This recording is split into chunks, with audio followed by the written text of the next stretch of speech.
Hello বন্ধুরা, কেমন আছেন সবাই? আশা করি সবাই খুব ভালোই আছেন। আজকের গল্পে আমরা নিক এবং টম নামের এই দুই ভাই বোনের গল্প শুনব। এই দুই ভাই বোনের বাপ মা ছিল না, তারা এতিম। তারা চাচাকে খুঁজতে আমেরিকায় যায়, কিন্তু আমেরিকায় গিয়ে তার চাচাকে তারা খুঁজে পায় না এবং একদল ভয়ঙ্কর ডাকাতের হাতে বন্দী হয়ে যায়। তাদের সঙ্গে একটি প্যারালাইজ ছেলের ভালো বন্ধুত্ব হয়ে যায় এবং অবশেষে তারা তাদের চাচাকে খুঁজে পায়। সো অ্যাডভেঞ্চারে ভরা এই পুরো গল্পটি অবশ্যই শেষ অবধি দেখবেন, না হলে কিন্তু আপনারা মিস করতে পারেন। সিনেমার শুরু হয় একটি বড় জাহাজে, যেখানে আমরা ম্যারি এবং তার ভাই টমকে দেখতে পাই। তারা নিউ ইয়র্কে যাচ্ছে তাদের চাচাকে খুঁজতে। ম্যারি খুব উত্তেজিত, কারণ তাদের গন্তব্য আর বেশি দূরে নেই, কিন্তু খুব তাড়াতাড়ি বুঝতে পারে যে হয়তো তাদের চাচা তাদের নিতে আসবে না। ম্যারি বেশ আশাবাদী, আর তার পুরো বিশ্বাস আছে যে চাচা অবশ্যই আসবে। তাদের সঙ্গে আছে তাদের বিশ্বস্ত পেট ডগ। ম্যারি খুব উত্তেজিত হলেও টম তার চাচার ব্যাপারে বেশ অনেকটাই সন্দেহজনক। এভাবে সমুদ্রের মাঝে কিছুদিন কেটে যায়। অবশেষে তারা গিয়ে পৌঁছায় বন্দরে। তারা সেখানে তাদের চাচাকে খুঁজতে শুরু করে। কিছু লোককে জিজ্ঞেস করলে কেউই তার চাচার হদিস দিতে পারে না। চাচা না এলে তারা দুজনে ঠিক করে নেয় স্টেশনে গিয়ে তাদের ঠিকানা খুঁজবে, কারণ কিছু গুরুত্বপূর্ণ ডকুমেন্ট সাইন করতে হবে। আর এভাবেই তারা স্টেশনের পথে পাড়ি দেয়, কিন্তু তাদের পথে অনেক চ্যালেঞ্জের মুখোমুখি হতে হয়। স্টেশনে গিয়ে তারা জানতে পারে যে তাদের কাছে যে সামান্য টাকা আছে সেটা দিয়ে কিছুই হবে না। তারা দুই ভাই বোন মিলে গান এবং নাচ শুরু করে যাতে কিছু টাকা উপার্জন করতে পারে, কিন্তু সব চেষ্টার পরেও টিকিটের জন্য যথেষ্ট অর্থ জোগে না। তখন তারা একদল বাচ্চাদের গ্রুপ দেখতে পায়। তখন তারা বুদ্ধি করে দুজনেই ওই বাচ্চাদের দলের সঙ্গে মিশে যায়, যাতে করে তারা ট্রেনে যাত্রা করতে পারে। তারা এভাবেই ট্রেনের মধ্যে ঢুকে পড়ে, কিন্তু ট্রেনের মধ্যে যথেষ্ট প্যাসেঞ্জারের ভিড় ছিল। তখন এই কিউট মেয়েরা তাদের জায়গা তাদের সঙ্গে শেয়ার করে। সেই গ্রুপের লিডার মহিলা মনে করেন যে ম্যারি আর টমও যাত্রী, কিন্তু যখন সে জানতে পারে যে তারা দুইজন অনাথ, তখন সে তাদেরকে থাকতে দেয়। সে আরও বলে যে এইসব বাচ্চাগুলো দত্তক নেওয়ার জন্য যাত্রা করছে। এই ট্রেনে নিক নামে একটি ছেলের সঙ্গে ম্যারির পরিচয় হয়। নিক প্যারালাইসিসের রোগী, তাই সে অন্য বাচ্চাদের সঙ্গে খেলতে পারে না। ম্যারি ট্রেনের মধ্যে থাকা এই বাচ্চাদের সাথে খুব মজা করছিল। তখন খবর আসে যে ট্রেনের ইন্সপেক্টর আসছে। এই মেয়েগুলো তখন স্মার্টলি ট্রেনের ইন্সপেক্টরকে বিভ্রান্ত করে দেয়, যাতে সে ম্যারি আর বাকি বাচ্চাদের দিকে নজর না দিতে পারে। ম্যারি চায় নিকও খেলায় যোগ দিক, কিন্তু গ্রুপের লিডার তাকে বোঝায় যে নিকের স্বাস্থ্য তেমন ভালো না, তাই সে বেশি নড়াচড়া করতে পারবে না। এ সময় টম ট্রেনটি এক্সপ্লোর করতে বেরিয়ে পড়ে এবং ট্রেনের অন্য বগিতে এক অদ্ভুত লোককে দেখতে পায়। এই লোকটিকে দেখে টমের মনে সন্দেহের সৃষ্টি হয়, কিন্তু টম এটা উপেক্ষা করে ঘুরতে ঘুরতে ট্রেনের ইঞ্জিনের মধ্যে চলে যায়, কারণ তার ট্রেনের মেশিনারি সিস্টেম খুবই পছন্দ। কিন্তু টমকে সেখানে ড্রাইভার দেখে ফেলে। তখন ড্রাইভার টমকে ইঞ্জিনের বাইরে যেতে বলে, কিন্তু টম যখন তাকে জানায় যে তার বাবাও ট্রেন ড্রাইভার ছিল, তখন ড্রাইভার টমকে হর্ন বাজাতে বলে এবং তাকে ছোট ছোট কাজে সাহায্য করতে বলে। এতে টম খুব খুশি হয়ে যায়। অন্যদিকে ম্যারি বারবার চেষ্টা করে যাতে নিকো তাদের খেলার মধ্যে অংশ নিতে পারে। ধীরে ধীরে নিকো কিছুটা অ্যাক্টিভ হতে শুরু করে। তখন মিস তাদেরকে খুব ভালোভাবে দেখভাল করছিল, আর এভাবেই বেশ অনেকক্ষণ সময় কেটে যায়। ট্রেন একটি স্টেশনে এসে পৌঁছায়, যেখানে অনেকগুলি বাচ্চা এবং নিক সহ ট্রেন থেকে নেমে পড়ে। স্টেশনে এই এতিম বাচ্চাদেরকে দত্তক নেওয়ার জন্য অনেকেই এসেছেন। এদেরকে দেখে নিকের মনে হতে শুরু করে যে হয়তো সে তার পরিবার পেয়েছে, কিন্তু তখনই দত্তক নেওয়া অভিভাবকদের মন নিকের এমন অবস্থা দেখে পাল্টে যায়। তারা নিককে দত্তক না নিয়ে সেখান থেকে চলে যায়। নিক এবং মিস উদাস মনে আবারও ট্রেনে ফিরে আসে। ম্যারি নিকের কাছে গিয়ে তাকে আশ্বাস দেয়। তখন আমরা এই দুজন লোককে তাদের মধ্যে কিছু প্ল্যান করতে দেখি। এদের মতিগতি দেখে মনে হচ্ছিল এরা ট্রেন হাইজ্যাক করতে এসেছে। যাই হোক, এদিকে ম্যারি চেষ্টা করে যতটা সম্ভব নিকের সাথে সময় কাটানো, যাতে তাকে খুশিতে রাখতে পারা যায়। অন্যদিকে ছেলেরা ট্রেনের ইন্সপেক্টরের কাছ থেকে লুকোনোর নতুন নতুন উপায় বের করতে থাকে। কখনো কখনো ছোটখাটো সমস্যা হয়, কিন্তু টম প্রতিবারই স্মার্টলি তার সামনে ফেলে। ট্রেন তখন মাঝ রাস্তায় এখানে এসে থেমে যায়, হয়তো ফিউল ভরার জন্য। এই সময় ম্যারি, টম ও নিক বাইরে বেরিয়ে আসে। নিক প্রথমবারের মতো কাছ থেকে বোফালো দেখে এবং ম্যারি বেশ এক্সাইটেড হয়ে পড়ে এবং সে চায় যে তারা আরও কাছে যাক। নিকো এ ব্যাপারে রাজি হয়ে যায়। একটু অনুনয়ের পর টমও মানতে বাধ্য হয়। যখন এই শিশুরা বাফেলোর কাছে পৌঁছায়, তখন নিক তাদের খুব কাছ থেকে দেখতে যায়। ম্যারি তাকে সাহায্য করে এবং নিক খুবই এক্সাইটেড হয়ে যায়। তার মনে হয় এটা তার জীবনের সবচেয়ে স্পেশাল দিন। কিন্তু ঠিক তখনই সমস্যা তৈরি হয়। ট্রেন চলতে শুরু করে এবং তারা পুরো চেষ্টা করার পরেও ট্রেনের নাগাল পায় না। সেই সময় এই মেয়েটির হঠাৎ ঘুম ভেঙে যায় এবং সে বুঝতে পারে যে ম্যারিরা ট্রেনের মধ্যে নেই। তখন সে তাদের মিসকে গিয়ে ঘটনাটি বলার চেষ্টা করেন। তখন মিস কোনো একটা কাজ নিয়ে বিজি ছিল, তিনি তাকে পরে আসতে বলে। এদিকে নিক তার সিদ্ধান্তে আফসোস করতে শুরু করে, কিন্তু টম তাকে বোঝায় যে এতে তার কোনো দোষ নেই। ঠিক তখনই রেল স্টেশনের পাশে একটি ভাঙ্গা গাড়ি দেখতে পায় এবং টম সেটাকে ঠিক করার পরিকল্পনা করে, যাতে করে কোনোভাবে ট্রেন ধরতে পারা যায়। ম্যারি তখন তার ভাই টমকে সাহায্য করার জন্য এগিয়ে যায়, কিন্তু টম রেগে মেগে অস্থির। ম্যারিকে সে চলে যেতে বলে, কিন্তু টম যতই একা কাজ করার চেষ্টা করুক না কেন, শেষ অবধি তার বোন ম্যারির সাহায্য তাকে নিতেই হয়। এভাবেই তারা ভাই বোন এবং নিক মিলে খুব মজার ছলে গাড়িটি রিপেয়ার করে ফেলে। এদিকে মিস হঠাৎ বুঝতে পারে যে কিছু একটা সমস্যা আছে। তখন তিনি এই মেয়েটিকে নিয়ে গিয়ে জিজ্ঞাসা করেন। মেয়েটি তাকে সমস্ত ঘটনা খুলে বলে যে ম্যারি, টম এবং নিক ট্রেনের মধ্যে নেই। ট্রেন যখন ফিউল লোড করার সময় থেমেছিল তখন তারা ট্রেন থেকে নামে এবং তারা ট্রেনে আর উঠতে পারেনি।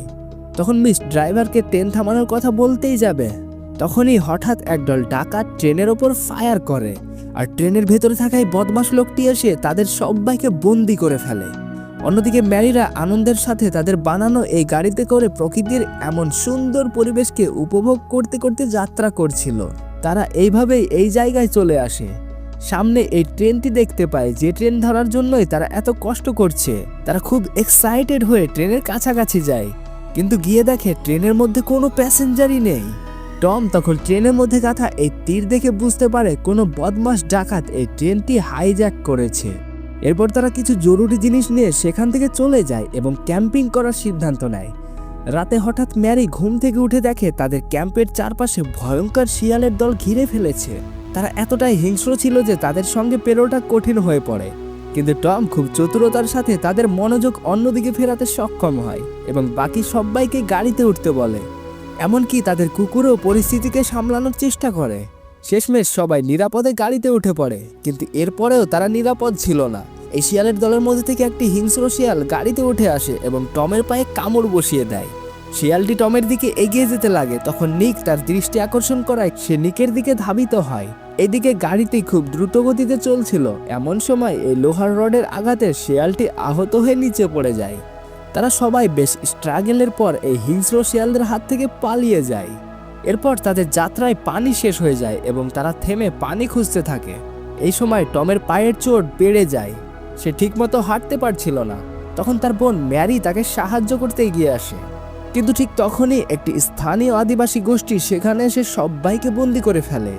তারা টমকে গ্রুপ থেকে আলাদা করে দেয়, যা দেখে ম্যারি অনেক ভয় পেয়ে যায়, কারণ সে টমকে হারাতে বসেছে।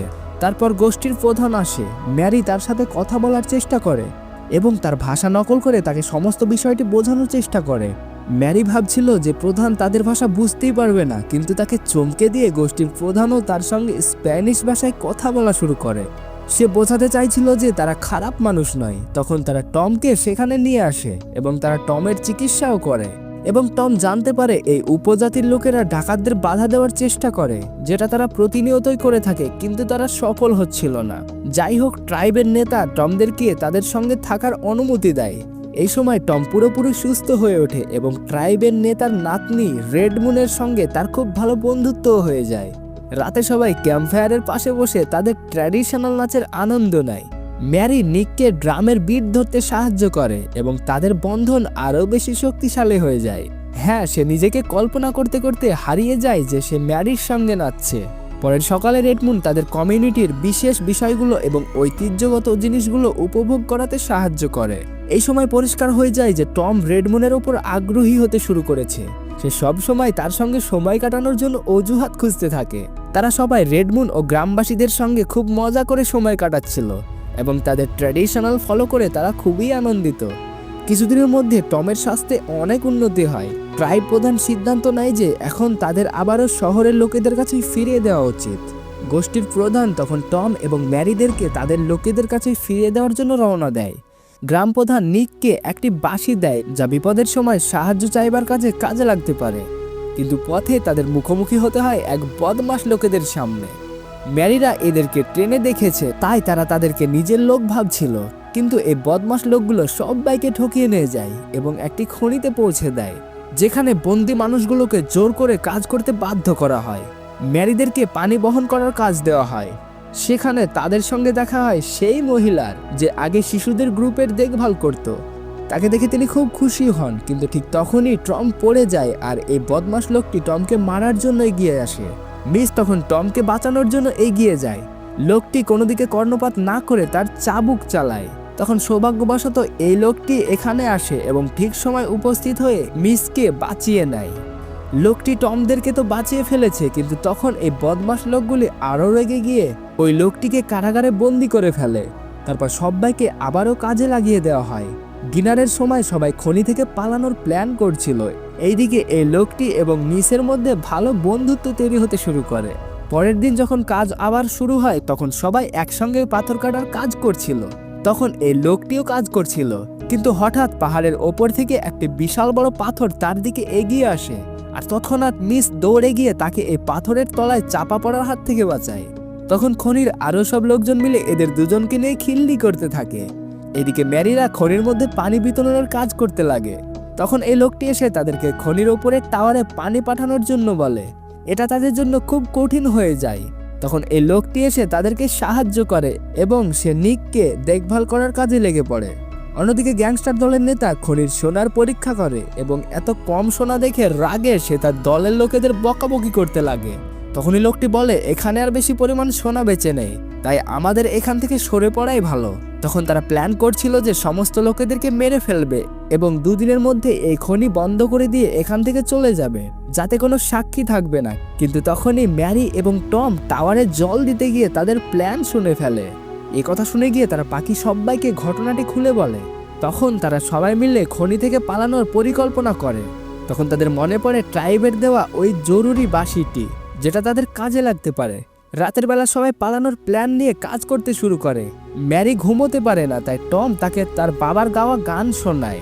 গান শুনে সবাই ইমোশনাল হয়ে পড়ে এবং নিজেদের জীবনের কাহিনী বলতে শুরু করে। এই সময় টম ও ম্যারি তাদের চাচার খোঁজের কথা বলে এবং এই লোকটিকে তাদের বাবার ছবি দেখায়।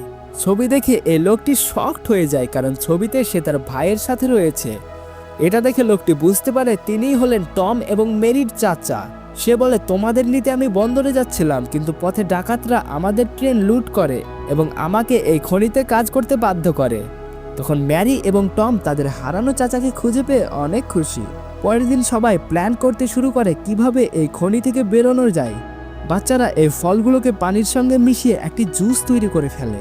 সেটা এই বদমাশ লোকেদেরকে খাইয়ে দেয়। এই ফলগুলি ছিল বিষাক্ত ফল, যার কারণে একটু পরেই তাদের পেট খারাপ হতে শুরু করে এবং সবাই মিলে একসাথে বাথরুমের দিকে দৌড়তে থাকে।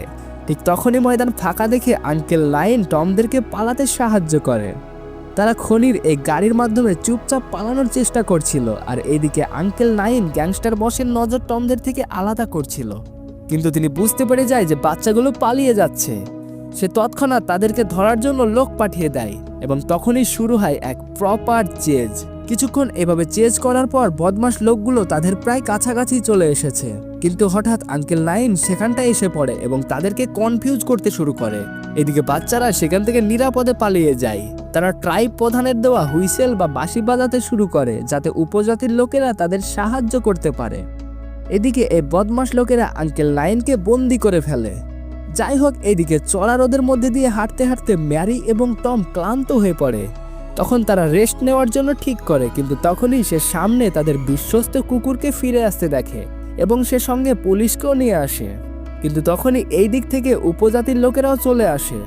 পুলিশগুলো তাদেরকে ডাকাত ভেবে তাদের দিকে এগিয়ে আসতে শুরু করে।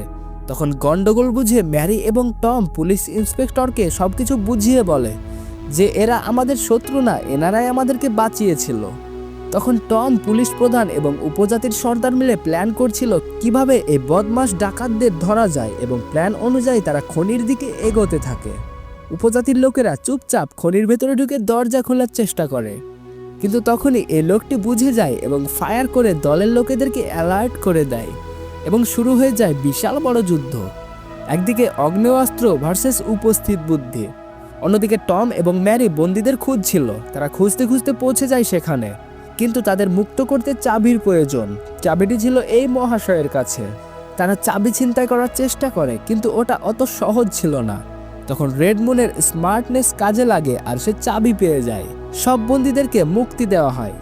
ঠিক সেই সময় পুলিশরাও সেখানে চলে আসে। তখন সবকিছুই আরও তীব্র হয়ে যায়। তখনই ডাকাত দলের প্রধান বাঁচবার জন্য ম্যারিকে ধরে ফেলে এবং তাকে মানব ঢাল হিসেবে ব্যবহার করতে চায় আর খনির সমস্ত সোনা নিয়ে পালানোর জন্য প্রস্তুত। তখন পাহাড়ের ওপরে থাকা নিক তার মনের জোর এবং সর্বশক্তি ব্যয় করে ম্যারিকে বাঁচানোর জন্য খুব দ্রুত গতিতে নিচের দিকে আসতে থাকে। দলের সর্দারের চোখ তখন ম্যারির ওপর থেকে এক পলকের জন্য সরে আর এই সুযোগের সদ্ব্যবহার করে ম্যারি সর্দারের থেকে পালিয়ে যায়। আর দ্রুত গতিতে আসা নিকের হুইল চেয়ার ডাকাত সর্দারকে প্রচণ্ড জোরে ধাক্কা মারে, যার ফলে গাড়িতে থাকা সমস্ত সোনার বস্তা সর্দারের গায়ের ওপর পড়ে যায় এবং সে তলে ঢাকা পড়ে যায়। শেষ পর্যন্ত ডাকাত দলের প্রধান ধরা পড়ে এবং তার পুরো পরিকল্পনা ভেস্তে যায়। কিন্তু ডাকাত দলের প্রধানকে আটকাতে গিয়ে নিক জ্ঞান হারিয়ে ফেলে। সবাই তার জ্ঞান ফেরানোর চেষ্টা করছিল। তখন নিক একটি স্বপ্ন দেখে। তার অতীতের দেখা এই বুফালোগুলির কথা মনে পড়ে এবং তার জ্ঞান ফেরে। সবাই তখন অনেক খুশি। ট্রাইবের প্রধান তার সাহসের প্রশংসা করে এবং তাকে বুফালো কিড নামে নতুন নাম দেয়। এরপর সবকিছুই স্বাভাবিক হয়ে যায় এবং সবাই নিজেদের জীবনে ফিরে যাওয়ার প্রস্তুতি নেয়। নিকের জন্য পরিবারও পাওয়ার টেনশন শেষ হয়ে যায়। বাচ্চাদের দায়িত্বে থাকা মহিলা প্রস্তাব দেন যে তিনি এবং আঙ্কেল নায়েল একসাথে একটি পরিবার গড়ে তুলবে এবং নিকের দায়িত্ব তারাই নেবেন। এই আইডিয়া সবাইকে খুশি করে দেয় এবং নিকও রাজি হয়ে যায়। এখানে গল্পটির একটি পারফেক্ট হ্যাপি এন্ডিং হয়, যেখানে সবাই তাদের নতুন ভবিষ্যতের অধ্যায়ে পা রাখেন। তাহলে এই ছিল আমাদের আজকের অসাধারণ গল্প। পরবর্তী ভিডিওতে দেখা হচ্ছে আবারও এমনই মজাদার একটি এক্সপ্লেনেশন নিয়ে। ততক্ষণ পর্যন্ত ভালো থাকবেন, নিজের খেয়াল রাখবেন। ধন্যবাদ।